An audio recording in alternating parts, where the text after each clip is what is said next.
మరి కాసేపట్లో ఢిల్లీ వేదికగా ఎన్డీఏ పార్టీల హై లెవెల్ మీటింగ్ జరగబోతోంది. ఈ సమావేశానికి ఎన్డీఏ పాలిత రాష్ట్రాల సీఎంలు, డిప్యూటీ సీఎంలతో పాటు ఎన్డీఏ కీలక నేతలంతా హాజరు కాబోతున్నారు. ప్రధాని మోదీ అధ్యక్షతన ఈ సమావేశం నిర్వహించబోతున్నారు. ఈ కీలక భేటీకి ఏపీ ముఖ్యమంత్రి చంద్రబాబు, డిప్యూటీ సీఎం పవన్ కళ్యాణ్ హాజరు కాబోతున్నారు. ఇప్పటికే పవన్ కళ్యాణ్ ఢిల్లీ చేరుకున్నారు. కేంద్రంలో మోదీ 3.0 ప్రభుత్వం కొలువుతీరి విజయవంతంగా 2 ఏళ్లు పూర్తి చేసుకున్న సందర్భంగా ఈ సమావేశం రాజకీయ ప్రాధాన్యతను సంతరించుకుంది. ఇదే అంశంపై మరింత సమాచారం మా ప్రతినిధి గోపి అందిస్తారు. గోపి, మరి కాసేపట్లో ఢిల్లీ వేదికగా ఎన్డీఏ పార్టీల హై లెవెల్ మీటింగ్ జరగబోతోంది. అప్డేట్స్ ఏంటి గోపి? ఝాన్సీ, ప్రధాని అధ్యక్షతన ఎన్డీఏ భాగస్వామ్య పార్టీలు అదేవిధంగా ఎన్డీఏలోని కీలక నేతలతోటి ఈరోజు కీలక సమావేశం జరగనుంది. ముఖ్యంగా ప్రభుత్వం తీసుకున్న సంస్కరణలు, రాష్ట్రాల అభివృద్ధి, ఇతర అంశాలపైన ఈ యొక్క సమావేశంలో చర్చించనున్నారు. అయితే ఈ యొక్క ఎన్డీఏకి సంబంధించిన 12 ఏళ్ల పాలన పైన కూడా తీర్మానం చేయనున్నారు. దీనికి ఈ తీర్మానాన్ని ఆంధ్రప్రదేశ్ ముఖ్యమంత్రి చంద్రబాబు నాయుడు ప్రవేశపెట్టబోతున్నారు. ఆ తర్వాత ఆయనను 12 ఏళ్లు పూర్తి చేసుకున్న నేపథ్యంలో ఆయనను ఘనంగా సన్మానించనున్నారు.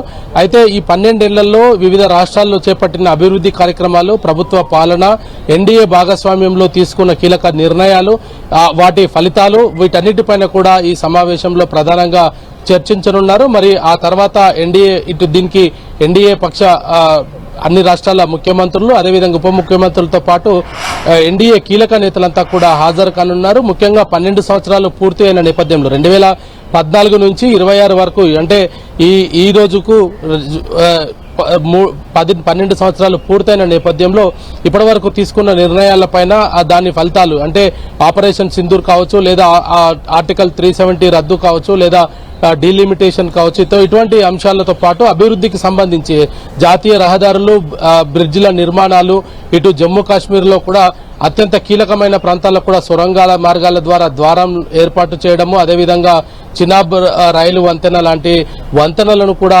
నిర్మించడము, ఇతర ఇన్ఫ్రాస్ట్రక్చర్ కి సంబంధించిన డెవలప్మెంట్స్ అన్నిటిపైన కూడా ఈ యొక్క సమావేశంలో ప్రధానంగా చర్చించున్నారు. మధ్యాహ్నం 3 గంటలకు ఈ సమావేశం ప్రారంభం కానుంది. ఝాన్సీ, అదేవిధంగా గోపి, అటు కేంద్ర కేబినెట్ పునర్వ్యవస్థీకరణపై చర్చించే అవకాశం కూడా ఉన్నట్టు తెలుస్తోంది. దీనికి సంబంధించి అప్డేట్స్ ఏంటి?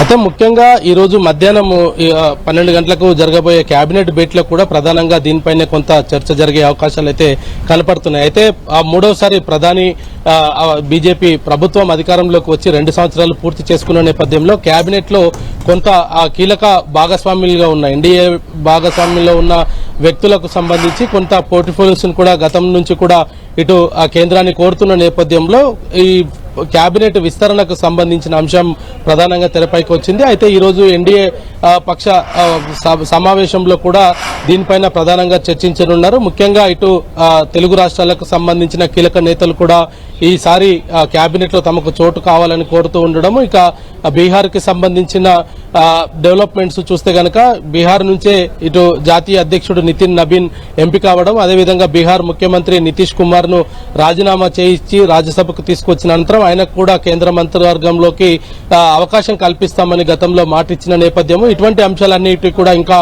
పెండింగ్ లో ఉన్న నేపథ్యంలో ఈ రోజు ఎన్డీఏ పక్ష భాగస్వామ్య సమావేశంలో దీనిపైన కూడా చర్చించే అవకాశాలు కనపడుతున్నాయి. ఆ తర్వాత కేబినెట్ లోనూ దీనికి సంబంధించి ఒక తీర్మానాన్ని కూడా ప్రవేశపెట్టే యోచనలో అయితే ముందుగా ఇటు ప్రభుత్వం అయితే ఆలోచిస్తుంది. మరి దీనికి సంబంధించి కూడా ఇప్పటికే కొన్ని కసరత్తు కూడా జరిగినట్టుగా మనకు సమాచారం అందుతుంది. ఈ రోజు ఎన్డీఏ పక్ష భాగస్వామ్య సమావేశంలో దీనిపైన చర్చించిన అనంతరం ఒక నిర్ణయం తీసుకునే అవకాశాలు అయితే కనపడుతున్నాయి.